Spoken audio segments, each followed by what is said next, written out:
Urge, Israël livre sa version de l'incident ayant entraîné le crash de l'Il-20 russe en Syrie et Moscou. Les USA doivent abandonner leur tentative de créer des zones autonomes en Syrie et la principale menace à l'intégrité territoriale de la Syrie provient de la rive et de l'Euphrate contrôlée par Washington, a déclaré Sergueï Lavrov, indiquant que Moscou insisterait sur ce que les États-Unis abandonnent leur tentative de créer des zones autonomes en Syrie.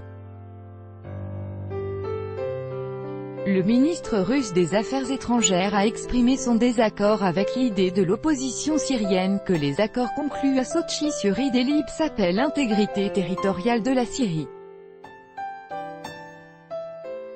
Selon lui, la principale menace à l'intégrité territoriale de la Syrie provient de la rive et de l'Euphrate, où des structures indépendantes et autonomes ont été créées sous le contrôle direct des États-Unis.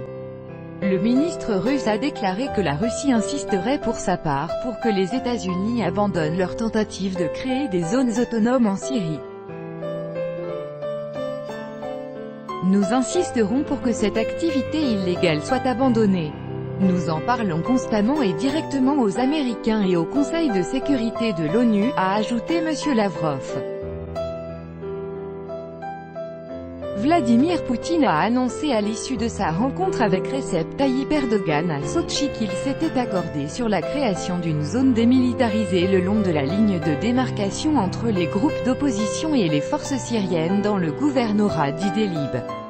Ainsi, Moscou et Ankara ont décidé de mettre en place vers le 15 octobre prochain, le long de la ligne de contact entre les forces gouvernementales et les groupes d'opposition armés, une zone démilitarisée large de 15 à 20 km.